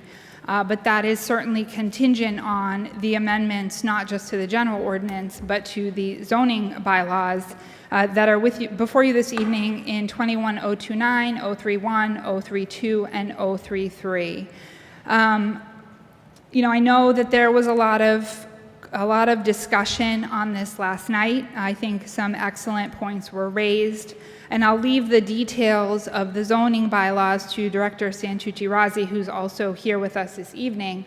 But I would note that, like any other use in this community, the establishment of an animal care facility or any of kind of the subsets of that is not something that happens without strong review and consideration and evaluation by the members of the Planning Board, all of which who have been appointed by the mayor and approved by this council. We entrust that body to evaluate applications for development, both commercial and residential, and ensure that they are appropriate for the location and meet all or address all concerns related to the construction and operation of whatever business that may be. The way the bylaws are established, they grant that authority to the Planning Board, which is consistent with all of the zoning statutes that surround this type of development. It would not be appropriate to call out specific restrictions for this business, particularly where we do not do that for any other type of construction or development in Braintree. Every application, whether it's for an animal care establishment, a car wash, a restaurant, a gas station, is evaluated on its specific application and the specific concerns created by the location where it is proposed. Based on the location and based on the operation of the business, the Planning Board is the body that identifies what needs or conditions must be met in order to move forward in the permitting process. As you see from the proposal in the table of uses, not everything related to these proposed amendments is a use by right, and that was very much intentional. When looking to open an animal care establishment in highway business or commercial, and we have a map that we can show you, that is going to require a special permit and site plan review. The purpose of that is to make sure that if there are concerns, be it noise, be it smell, whatever it may be, that those concerns are addressed by the applicant before the Planning Board based on their location and proposed operation. It would also require application of all of the other bylaws that are already in existence here in Braintree. I know Director Santucci-Razzi provided the council with a memo identifying some of those, but I would note specifically where it was raised last night, there is a zoning bylaw that would have to be complied with if an individual was seeking to gain a permit for this type of establishment. So I would just, I think where all of these are related, I would encourage questions on all if that was appropriate, Madam President. But again, I think this brings a real value to our community. It is an area where we are underserved, and it is an area where we know for a fact we have pet owners here in Braintree who have to take their pets elsewhere because this is not a service that we can currently offer based on the status of both the general ordinances and the zoning bylaws. And I would urge all of you to support this so that we can enhance this service to the residents and add something that I believe is truly needed and an appropriate use in our community. And Madam President, if I may, as I mentioned, we have Mr. Farmer who is sponsoring on behalf of the residents this petition in conjunction with the Planning Board, as well as Director Santucci-Razzi, who I'm sure can speak more eloquently than I on the zoning aspect of this and perhaps a little less emotionally. But I thank you for your time. I encourage questions and discussion. I also know that Mr. Farmer has a presentation this evening that if you were so inclined, he'd be happy to share along with some background in his expertise in the field. Thank you. Thank you, Chief of Staff Todd.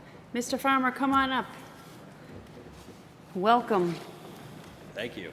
I'm going to try to get this hooked up real quick.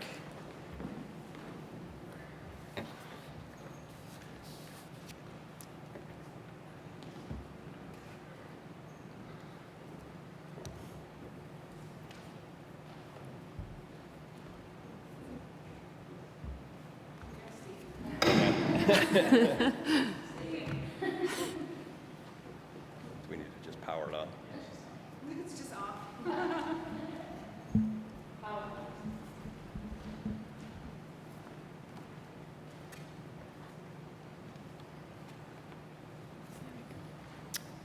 Okay, first of all, thank you for allowing me to come here and speak before you tonight and present what is a huge passion project for me.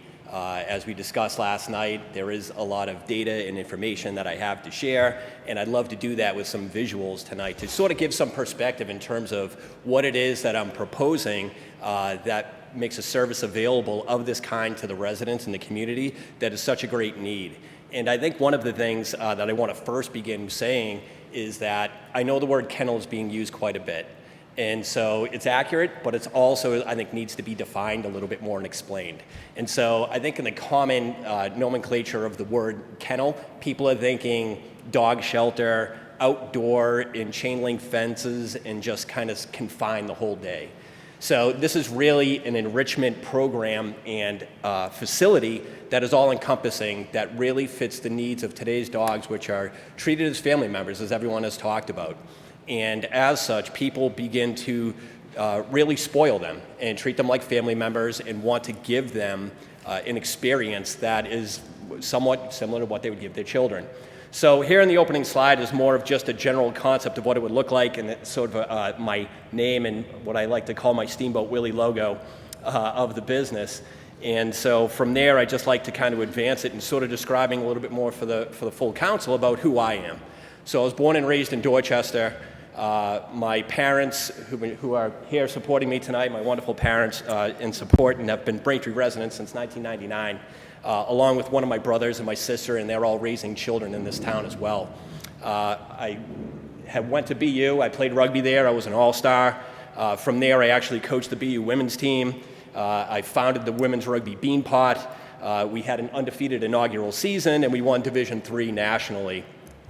From there, I actually fell into the TV world and sports, which is where you can see all the logos of the places that I've worked.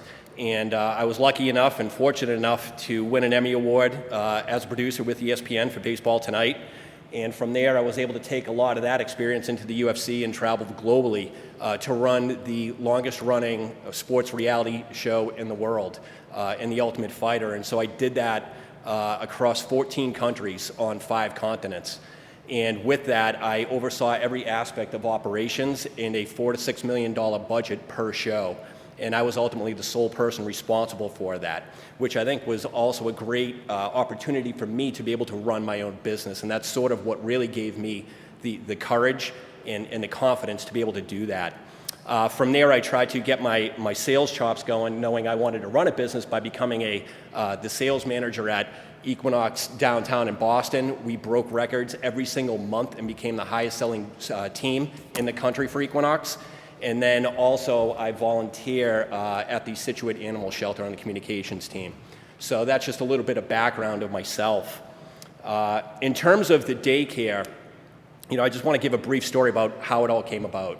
So I had an Australian Shepherd named Jax, and I lost him a couple of years ago, but he truly became an inspiration for me. I had no idea that I loved dogs that much. I actually grew up hating dogs, because growing up in Dorchester, they were mean, they bit you, they chased you, and I didn't like them. And then when I got my own, he was literally man's best friend. You get home, he's sitting there waiting. I would get home from Kings games at 11 o'clock at night, he's sleeping by the door. The amount of photos and just memories I have with him are incredible. So he inspired me to do this because I actually went to different daycares with him and saw how poor of a experience that he was having, where he was scared to go. I saw like the way in which his fur was when I would get him back. And then I also had some great experiences when he absolutely loved his experience. And so when I got back home here to Boston and Braintree, I began looking around for daycares. And so I realized there was no need for, there was no opportunity for him in the need for it. And so more research was being done by me, and so I participated in a couple of mastermind workshops and programs that helped me get some certifications with mentors in Colorado and Texas. And so they really coached me up in terms of how to run a dog daycare. And so with that, I came up with the concept of making it a daycare, an enrichment facility, a park, a resort, and a spa. So a lot of the facilities that are within, say, 10 to 15 miles here are antiquated facilities. They have great intentions, they love dogs, but they just don't meet the needs of today's owners who want to spoil them. And so with that being said, I want to be able to create a Montessori dog school where it's more of structure and programs and develop and improve mental and social skills, which that is what breeds a lot of barking and just acting out in dogs. They're just not stimulated mentally, and they're not working off their energy physically. So a lot of times that's the first cue to someone who says, my dog barks a lot. Do you walk them? I bring them to the bathroom. Okay, well, you need to expel that energy mentally and physically. On top of that, it's being able to structure play in appropriately sized groups for play style, size, and behavior with the adequate amount of rest periods.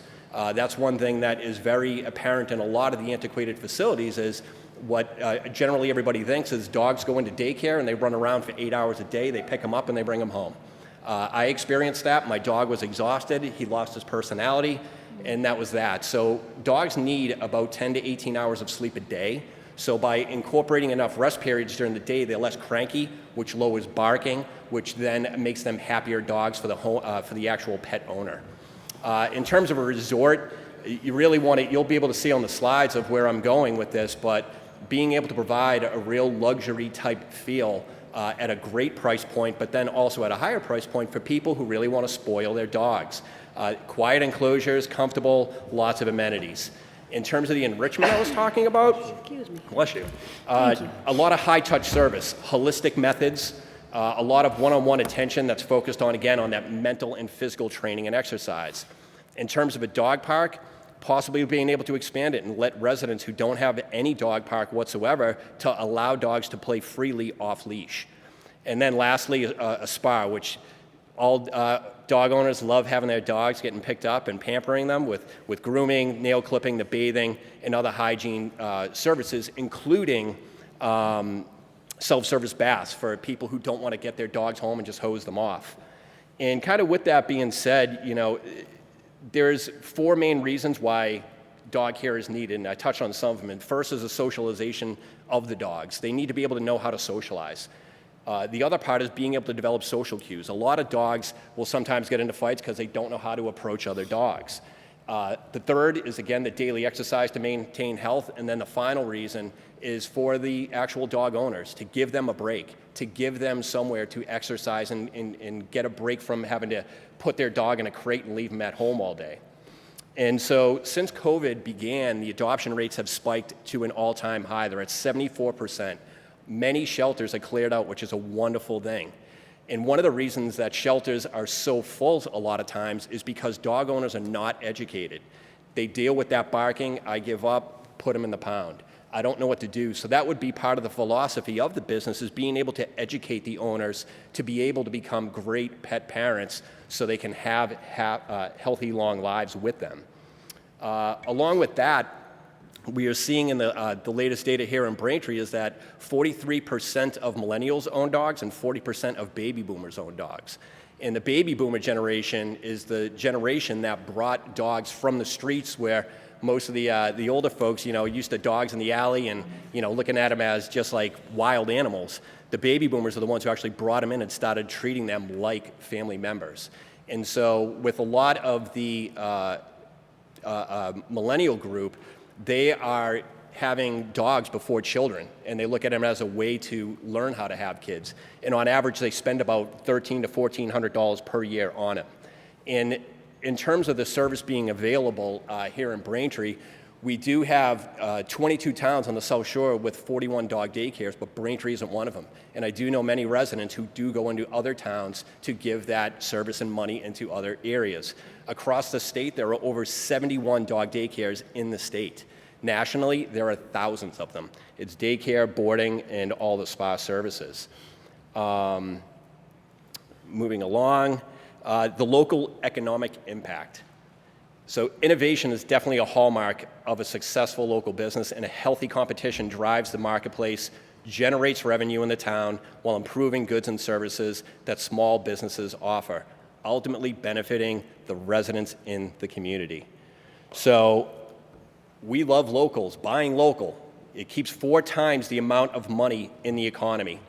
Customers can drop off their dogs, shop, and do other things within the town.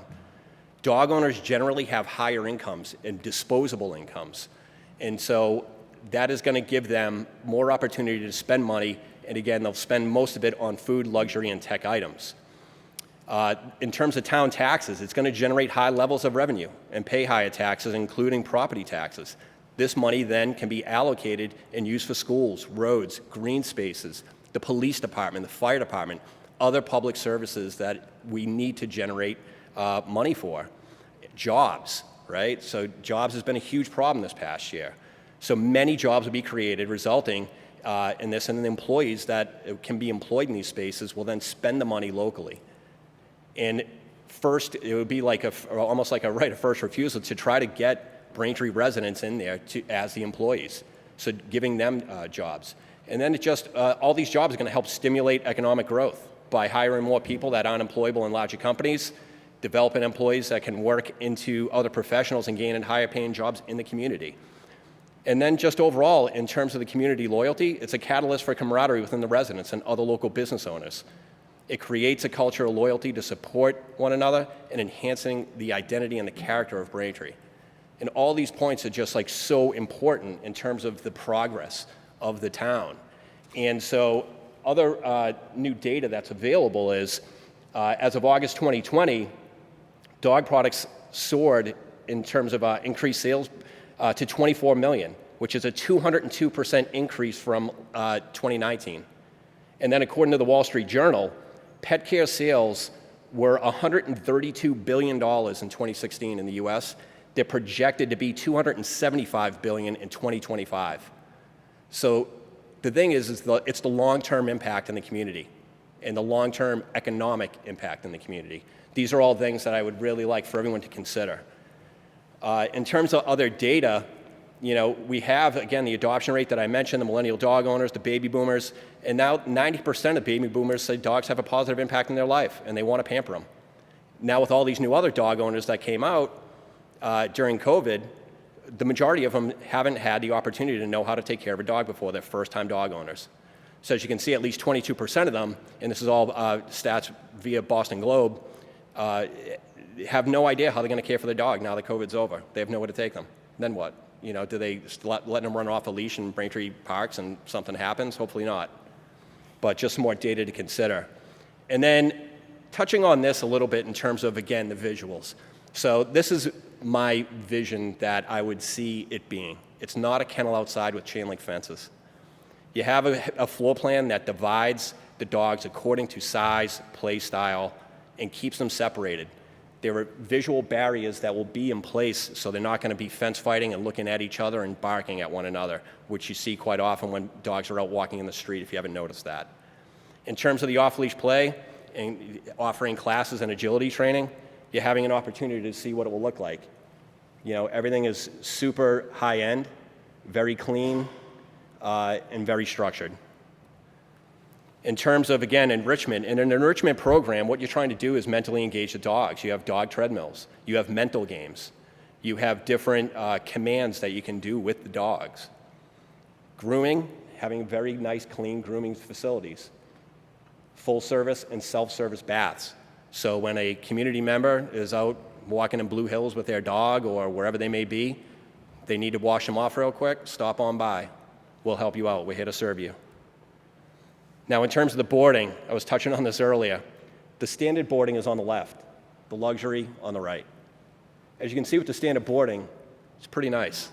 The visual barriers that are there, again, create a comfortable enclosure for the dogs, which mitigates them from getting excited and barking. It allows them to rest. And then in terms of the folks who want to pamper their dogs, well, we have that too. In terms of the outdoor play area, this particular image has a chain link fence or an iron fence, excuse me, but my intent would be to have however high fence I'm allowed in the zoning and have it be a privacy. You can't see in, you can't see out. It would have structured staff that would be overseeing the dogs and having enough staff members to handle the dogs. That's another problem in other facilities. They try to get too many dogs in the facility and not enough staff that is trained to do it. Along with that, I love how we were talking splash pads earlier, because that would be one of my intents. This absolutely does not exist in the state. It existed in other states I've been to. Dogs love it. Pet owners love it. What's the other great opportunity that this does? The water noise actually knocks down sound. It helps, crush barking a little bit. In terms of philanthropy, that's a huge piece of why I want to do this. So I've been involved with massive global billion-dollar companies. Now I want to do something I actually care about and where I can give back to my community and the people that I care about. It's cheesy, but I want the world to be a better place because I was here. I want to make a difference. I don't want to just show up, collect a paycheck, and only live in my own world. I want to be able to give back and make people's lives easier. That includes giving people jobs, giving people an income. I've been unemployed before. It stinks. I hated being unemployed. I would have done anything to get employed. I would love to be able to help somebody out get a job and be able to take care of them so they didn't have to feel the same way I did. And then the return on investment, you get to be happy doing what you're doing and making a positive impact on those lives in the community of the customers and my staff. And so I would like to call the place Happy Tales. That's my name. So what does that do? It accentuates happiness. And with that, so what do I get to do? Participate in the South Shore Chamber of Commerce, speaking about Braintree Day and the Braintree 5K. Would love to participate in things like that. The Braintree Police K-9 Unit, just so happens that's a big thing that I am fully supportive of, so I love seeing you all in your shirts tonight. And then also helping animals get out of shelters and offer adoptions. And then I'm a very big advocate of veterans. My father's a veteran, and so I would very much like to help the Pets for Vets organization and place dogs with veterans who have PTSD, and it's very much needed in this state. They just got it going again after it was eliminated for a couple of years. So very much to help out our veterans here in the town. And then lastly, in terms of growth and scaling in the community, the business just has a huge opportunity once you create that loyalty and brand awareness and being able to service more dogs. More people are moving here and more dogs are coming into the community. It's only getting bigger. It's not going to get smaller anytime soon. So what can you do? You can offer nature hikes in Blue Hills. You can do pickup and drop-off service. You can update the spa. Let's get a veterinarian on site. There's other holistic modalities that you can do to take care of the dogs. And then something else about giving back, I'd love to be able to create a mentor program. You know, I grew up in Dorchester. It's the streets. It was tough. You know, there's really not anybody looking out for you. So I'd love to be able to be a mentor for some of the younger kids, if it's grammar school or high school, maybe somebody that wants to, you know, become a veterinarian or cares about dogs or just learn business. You know, it's a great opportunity. I have a wealth of knowledge. I'd love to be able to pay that forward and share it. And then lastly, kind of, the 4 E's of my business would be it's an economic catalyst, it's an engaging environment with educated staff and excellent operations. And for the record, that's my pop-up in the top right at Lake Tahoe. That's the last time I was with them. So, I'm going to leave you with one final quote, and it's from Steve Jobs. And it says, innovation is the ability to see change as an opportunity, not a threat. So I'd like for you to just consider that in terms of how this can impact the community from a identity and a character standpoint, a way to bring the community together, and also from an economic standpoint. Thank you. Thanks very much. Great presentation. I'll open up to any member of the council who wish to speak on this. Council Connors, go ahead. So I just want to say thank you for the presentation. It was outstanding. And being a past Situate Animal Shelter volunteer for many years and still have a puppy from there that's 13, I am so excited to see this come into the town of Braintree. So I work with Quincy Animal Shelter now and Survive-A-Tails Animal Rescue and a bunch of them fostering and taking in hospices. So this is a great asset for Braintree. So I'm excited to see it. Thank you. Thank you. Anybody else? Councilor Sciascia. Thank you, Madam President. I just wanted to say that I was the lone vote against this last night. The kennels can get up to 115 decibels. They can be a threat to nearby residents.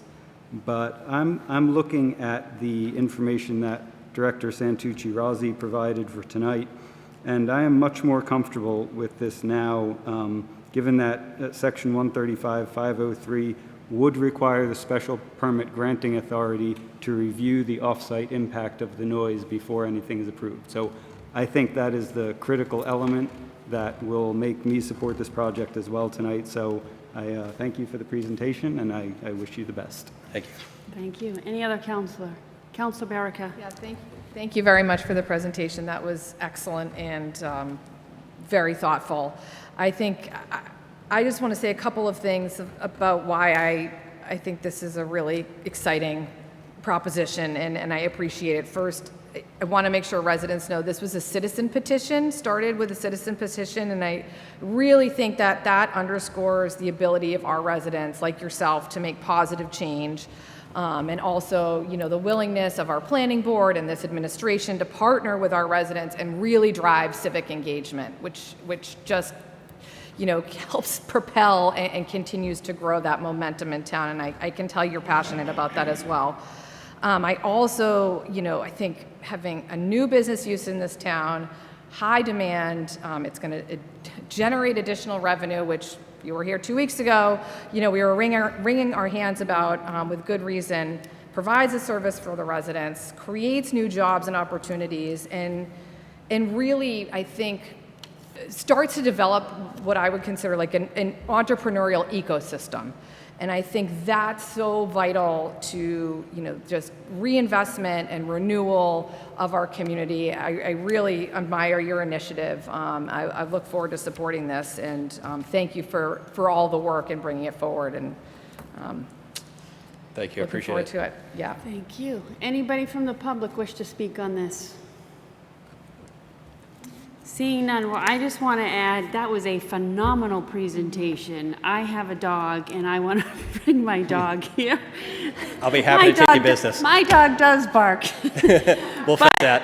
You touched on so many key issues, which one, you're a small business owner and having the vision and the location, I don't think you mentioned the location, which I know where the location is, but for the people watching at home, can you Yeah, I mean, negotiations for location are still ongoing, Okay, so I I really won't don't have say anything that to announce in then. terms of that, but it will be in a centralized, very accessible location for everybody and not within any residential homes, so don't worry about that, people, I Well, promise. that's exactly why I wanted to bring that up, because I know where the proposed location is. And I think it is, and I remember driving by and I said to a friend of mine, that is like the best location, especially if you're a dog owner and going to work, because it is great. It's not in a neighborhood. It is I don't think you could have picked a better location in the community.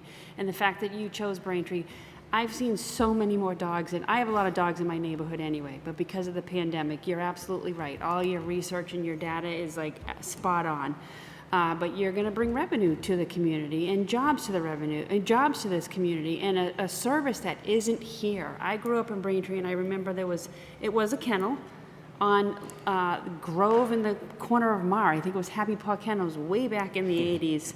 And there hasn't been anything here. And you're right, I have a dog. You have to bring them out of the community. So I think we're missing something here. But phenomenal location. And I'm so impressed that you brought your parents and love that they're here to support you. I don't think we've ever seen that here before in the veterans. So thank you for your service, sir. Yeah, I'm very excited for this. I'm fully going to support this. Great presentation, and your energy is just fabulous. So I can just can't wait for the grand opening. I love You it, have my thank you full so much. support. Anybody else? Is there a motion to close the public hearing? So moved, Madam President. Second. There's been a motion to close the public hearing by Councilor Ringus, seconded by Councilor Ryan. All those in favor? Aye. Any opposed? Public hearing is closed. Is there a motion, Councilor Ringus, on order 21029? There is, as I would ask the council to adopt 6.100.040 personal kennel license A. Any references in this chapter to a kennel or kennel license is meant to refer to a personal kennel as defined under MGL Chapter 140, Section 136A. B, licenses issued for personal kennel shall be issued in packs of 5 license tags. Each pack of 5 licenses shall be priced at $50. C, nothing under this section shall prohibit any owner of more than 4 dogs from purchasing individual dog licenses as described in 6.100.030, nor shall it prohibit an owner or keeper of less than 4 dogs, 3 months or older, who does not maintain a personal kennel from securing a personal kennel license under this section as outlined in MGL Chapter 140, Section 137A. Second. Been a motion made by Councilor Ringus, seconded by Councilor Ryan, and these motions will be in memory of Canine Kit. All those in favor? Aye. Any opposed? That is unanimous. Congratulations. And I understand it is your birthday tomorrow, so happy early birthday present. Oh, quick. Go ahead. Did I take a vote? You did. Okay, good. Yeah, good eye. Moving on to item 21031, Braintree Planning Board, citizen petition proposed zoning bylaw, text amendments related to animal care, retail, and service section 13-35-102, or take up any action relative thereto. This is a public hearing. Is there a motion to open the public hearing on order 21031? So moved, Madam President. Second. There's been a motion made by Councilor Ringus, seconded by Councilor Ryan to open the public hearing. All those in favor? Aye. Any opposed? That is unanimous. I will refer to Councilor Ringus, Chairman of the Committee on Ordinance and Rules, for your recommendation to the council. Thank you, Madam President. The Committee on Ordinance and Rules did meet last night in regards to the 21031, and we sent this to the full council with a favorable recommendation on a vote of 3-1. Director Santucci Rossi. Good Thank evening, you for being Madam here. President, members of the council. Honored to be here this evening presenting. I've got a tough ticket to top after Ms. Taub and Dan Farmer. So I will go over sort of the technical stuff. I don't have any fancy presentations or statistics. That was sort of Dan's part. And as mentioned by Council Barrico, this was a partnership with Mr. Farmer and his citizen petition and the planning department and the planning board. Dan had obviously a lot of the information that was shared this evening, and then my role was the technical portion and looking at the zoning bylaw and coming up with something that was reasonable to address this idea from Mr. Farmer. So we did submit an application to the council back on May 14th, which included some definitions. It also included some amendments to the use table, and it also included some parking requirements. And the planning board had a public hearing on June 8th and held a public hearing to give their recommendation, which was a favorable recommendation. And as you can see from Ms. Taub, the discussion around KIT as well. So I'd like to quickly just go over the technical language and then maybe some of the materials that I submitted today in response to some of the comments last night at the ONR meeting. So the first thing that we're doing is we're proposing to change the definition of the animal clinic or hospital. There was some revised language that come out of the planning board.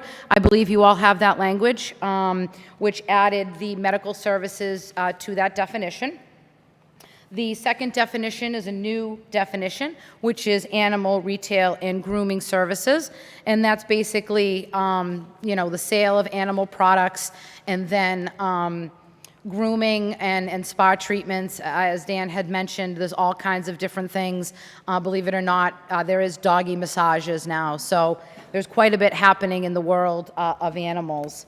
The third item that we're adding, definitions, is the full-service animal establishment, similar to what Mr. Farmer had spoke about this evening. So that includes both the medical portion, the sales, and the retail, and then also the care, the training, and the overnight boarding, as well as the play groups, exercise, and et cetera.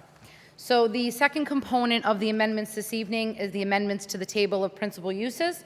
We've broken out the category of animal retail and grooming into two. First category is under 15,000 square feet, smaller establishments, more appropriate for the general business districts. And then we have larger establishments over 15,000 square feet, more appropriate for the highway business and commercial districts. The third use, following the definitions, is the full-service animal establishment, and that use is provided for by special permit only in the highway business and the commercial zoning districts. The third portion of the amendments this evening are related to the off-street parking requirements. We are looking to amend the animal clinic hospital requirement. I'm sure a lot of you are familiar with the VCA, which is up on the Braintree Weymouth line. There's a small portion of that property that is in Braintree, so we were involved in the review. Our current parking requirement for those types of facilities is 1 space per 500.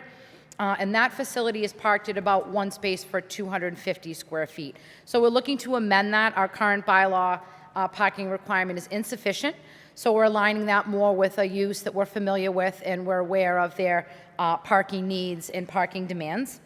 And then the three new parking requirements would be for the animal retail and grooming, which is going to be 1 space for 250 square feet, slightly lower than our current retail requirements. I think people are starting to realize that some of our sites are a little bit overparked, and we could probably have a more productive and active use on a lot of these sites than pavement. And then the third one is the full-service animal establishment, which we are proposing at 1 space per 350 square feet, taking into consideration the size of the establishment and that there'll be a lot of areas. I don't think Dan's going to offer doggy driving school, so most of these people, most of the animals will be dropped off and cared for in the facility and then picked up from the owners at that time. So that's basically the technical portion of the proposed amendments. There were some comments last night at the Ordinance and Rules Committee, and most of those related to noise coming from the facility. And there is no doubt that animals make noise. So what I've done is I've gone through the existing zoning bylaw, and I've provided a memo today to Sue Semino, through Sue Semino to the council and the administration, highlighting a few sections that currently exist in the Braintree zoning bylaw that will in fact allow the Braintree Planning Board to request any information related to sound emitting from the establishment, and further to condition and restrict and or mitigate any concerns related to those noises. So I've highlighted a few things here. One of the first sections is the part of the special permit criteria, and that one of the findings is the project shall conform to signage, lighting, and environmental standards set forth in the chapter. In particular, the SPGA shall review the project with regards to off-site impacts from glare, noise, vibration, smoke, heat, and odor. So that right there is basically a finding that needs to be made by the planning board, similar to other uses, for this particular use in order to get to a position where we would be comfortable, or the board would be comfortable making that finding, is where the noise measurements come into play, and sound screening and soundproofing, in order to get to an acceptable level in accordance with our environmental standards in the zoning bylaw. The second section I felt important to note is 135-711C3. This is our special, site plan review requirements, and just to note for the record, any application receiving a special permit in the town of Braintree is also subject to site plan review. And subsection R says, or requires the applicant to submit other information as may be necessary to assist the special permit granting authority in review of the project. So then again, just another opportunity where the board may ask for additional information related to this type of business. And then we get into our environmental standards. There's two sections in there that I felt were appropriate to note for this evening. The first one is the keeping of an animal or bird which frequently and for continued periods of time causes a condition of noise pollution that disturbs the comfort and repose of a reasonable person in the vicinity at any time, but most specifically between 10 p.m. and 7 a.m. So there will not be an opportunity for animals, as described by Dan, and sort of the visual. I mean, you close your eyes, you just see a bunch of dogs and chains and fences, and there's really not going to be an opportunity for any of that because it's just simply not allowed. So those types of activities would be reviewed by the board and restricted as needed. And then the second item from the environmental standards is the decibel levels that a particular use can omit or put out to a receiving land use. And it obviously is categorized by the type of use, open space being the lowest at 50 decibels, and then commercial being a little bit higher at 70. And just a kind of a point of understanding sort of, and I really do appreciate all of the comments last night and really putting me sort of to task in responding to those. I think that's very important in providing all of the information that we have in the department to those of you making the decisions for the community. And that we did have a little bit of a discussion last night about materials and baffling and those types of things. And respectfully, they don't belong in a zoning bylaw. That is more germane to the building code and review of the building by architects and by sound engineers. So that's basically the additional information provided in response to last night. And then I've also included, I did two maps. The first one didn't come out too good. It was a little smudgy. So I sent a second one. I apologize. I was trying to provide something that was easy to follow. I threw some labels on the second one just to draw the council's attention to the highway business districts and the commercial districts shown in sort of a tannish color for highway business, and then the commercial is in the light pink. So limited areas, some in proximity to other uses that are non-commercial, and then some, obviously, that are a little more remote and appropriate, hence the special permit requirement for this particular use. So I don't have anything further to add this evening. Again, a pleasure to be here and present in front of the council and available for any kind of questions that any of you may have this evening. Thank you very much. Thank you, Director Santucci Rossi. Any counselor have any questions? Councilor Flaherty, go ahead. So in section 135-503I, what you read was that the special permit granting authority shall review the project with regards to off-site impacts from glare, noise, vibration, smoke, heat, and odor. Can you tell me and residents who may be watching what that review would look like? What would it be like? For this type of use? So for this type of use, and along with the application, we would have a presentation, narrative from the applicant, we would have site plans, we would have elevations, and then we would start to look at things, number one, sound, number two, screening, number three, lighting plans, hours of operation, where certain uses are going to take place in the building, capacity, So as the application moves through the process, we tend to often, as many of you see at the planning board, we typically get an initial, we meet with applicants, we get initial application, we tell them you gotta do this, you gotta do this, you gotta do this. Some of them do it all, some don't. And then as the project evolves and additional questions come up, we do have the right to ask for additional information. Okay. Anybody else? Anybody from the public wish to speak on this? Seeing none, is there a motion to close the public hearing? So moved, Madam President. Second. There's been a motion made by Councilor Ringus, seconded by Councilor Ryan to close the public hearing. All those in favor? Aye. Aye. Any opposed? That is unanimous. And is there a motion for order 21031? Councilor Ringus. Thank you, Madam President. Under Order 21031, I would move to amend Section 135-102 definitions, TCO 21-031A. Remove the following definition: animal clinic or hospital, an establishment for the dispensing of medical services to domesticated animals. Said establishment shall not be used as a kennel for the boarding of 5 or more healthy animals, and replace it with animal clinic or hospital, any facility maintained or used by a licensed veterinarian in the diagnosis, treatment, or prevention of animal diseases, and that provides other medical services, where the animals include but are not limited to dogs, cats, or other comparable household pets or other domesticated animals, where the overnight care of said animal is prohibited except when necessary in the medical treatment of the animal. Such establishment shall not allow animal boarding day or overnight. B, add the following new definition: animal retail and animal grooming service. Any commercial establishment engaged in the business of operating a pet shop as defined by MGL Chapter 129, Section 39A, and the supporting regulations, and/or has retail operations that specialize in food, grooming products, toys, and other such merchandise for household pets or other domesticated animals, and/or that is engaged in the washing, brushing, trimming of fur or nails, or other such cosmetic and spa services for domestic pets. Such establishments may not perform medical services or allow animal boarding day or overnight.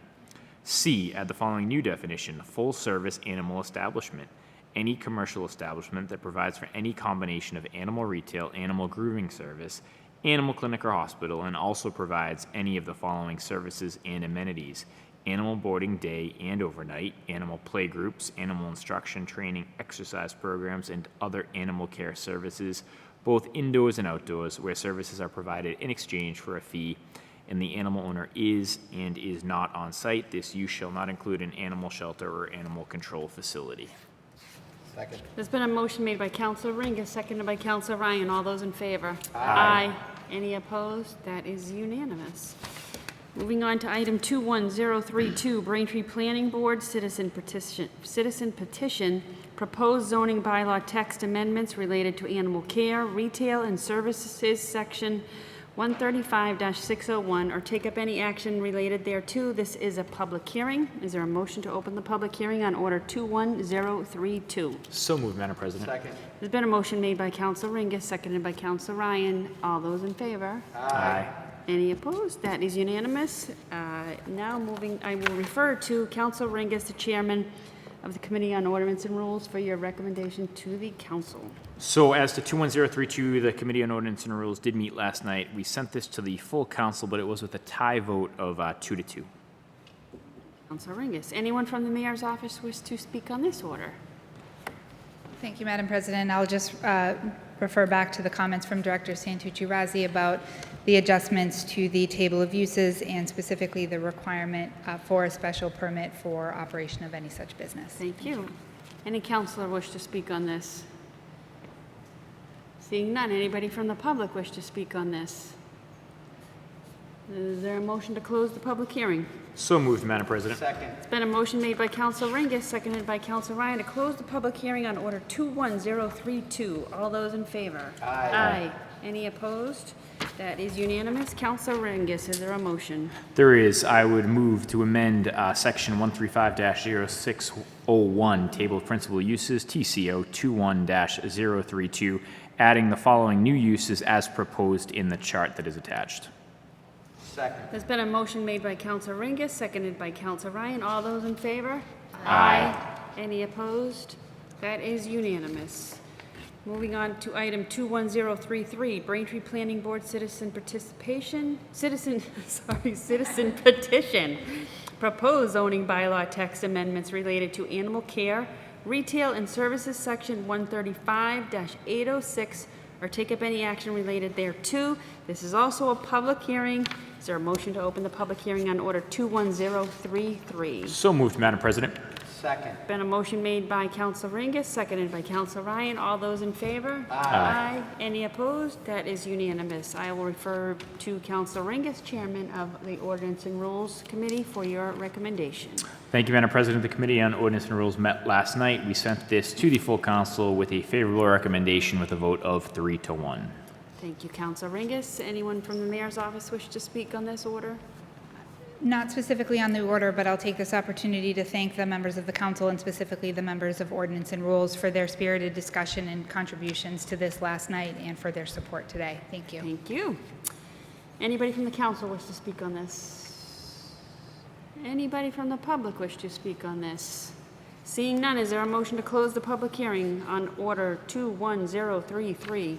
So moved, Madam President. Second. There's been a motion made by Counsel Ringus, seconded by Counsel Ryan. All those in favor? Aye. Any opposed? That is unanimous. Counsel Ringus, the motion, please. I would move to amend Section 135-806, Schedule of Off-Street Parking Requirements, TCO 21-033, to amend the following parking requirement: animal clinic or hospital, 1 space per 250 gross square feet. To add the following parking requirements: animal retail and animal grooming service, less than 15,000 square feet, 1 space per 250 gross square feet. Animal retail and animal grooming service over 15,000 square feet, 1 space per 250 gross square feet. And full service animal establishment, 1 space per 350 gross square feet. Second. There's been a motion made by Counsel Ringus, seconded by Counsel Ryan. All those in favor? Aye. Any opposed? That is unanimous. Thank you. Item 21034, the mayor, transfer a fund from land sale account to general fund or take up any action relative thereto. This is also a public hearing. Is there a motion to open the public hearing on order 21034? So moved, Madam President. Second. There's been a motion by Counsel Ringus, seconded by Counsel Ryan. All those in favor? Aye. Any opposed? Now I refer to Counsel Ringus, Chairman of the Committee on Ordinance and Rules, for your recommendation. This one was actually going to be Council Borica with the Committee on Ways and Means. Why do we have Ordinance and Rules? You're right. Counsel Baraka, Ways and Means. We're just keeping it on your toes. Yeah. Thank you, President Hume. Yep, it's getting late. The Ways and Means Committee met earlier this evening, and this transfer is the first payment from the sale of the Allen Street property. It covers 2 components: the proposal security and a deposit. Those together total $150,000. And I want to point out that 2 weeks ago, we transferred $105,000 out of the general fund, or out of free cash. So this amount will be going back in. It's $45,000 more than we appropriated at our last meeting. So it's a nice, it's great timing for that to be replenished. And the Ways and Means Committee sends this to the full council with a favorable, unanimous recommendation. Excellent, thank you. Anyone from the mayor's office wish to speak on this? Thank you, Madam President. I also will take this opportunity to recognize Director of Municipal Finance, Ed Spellman, who is with us this evening till the bitter end. So thank you to Mr. Spellman. As mentioned, these are the first 2 payments related to the sale of the property at 44 Allen Street, totaling $150,000. We've provided, with the memo this evening, as well as in memos prior, the payment schedule, which extends out into fiscal '23, upon which we will close on the sale of the property for total payment in the amount of $1.5 million. Every payment made throughout the course of the schedule, in accordance with the purchase and sale agreement that we've signed, is non-refundable. So while we don't anticipate any issues, if there is a problem with the sale of the property, the town will maintain possession of any payments made up until that date. The next payment is one of $150,000, and that will be made upon receipt of permits, and the planning department is actively meeting with the developers, reviewing their plans and applications in anticipation of a filing that I expect will be with the ZBA in the coming weeks. And so with that, we would ask for your support in transfer of these funds from the land sale account into the general fund. Thank you, Chief of Staff. Anybody from the council wish to speak on this? Seeing none. Anybody from the public wish to speak on this? Seeing none. Is there a motion to close the public hearing? So moved, Madam President. Second. It's been a motion to close the public hearing by Counselor Ringus, seconded by Counselor Ryan on Order 21034. All those in favor? Aye. Any opposed? That is unanimous. Counselor Ringus, a motion, please. I move that the sum of $150,000 be received from the sale of the property located at 44 Allen Street, Braintree, Mass. Be transferred from the land sale fund to the general fund. Second. There's been a motion made by Counselor Ringus, seconded by Counselor Ryan. All those in favor? Aye. Any opposed? That is unanimous. Moving on to new business, we have none. Our next meeting, we are on our summer schedule, so we're meeting once a month. Our next meeting will be on Tuesday, July 13th at 7:30 p.m. A special thank you to BCAM Westray, Bill Needham, and Jerry Comic for bringing us into your homes. I should have mentioned at the beginning of the meeting, they are also streaming on YouTube. My apologies for not giving that link, but that is something they did while we were all on break, and I think I mentioned last meeting, there's all new cameras in Town Hall, so hopefully you can all see us better and clearer, and the optics and speakers are much better. They're always working to improve the access to the town, so thank you, BCAM. With that, is there a motion to adjourn? So moved, Madam President. It's been a motion made by Counsel Ringus, seconded by Counsel Ryan. All those in favor? Aye. It is unanimous. Good night, everybody. Thank you all.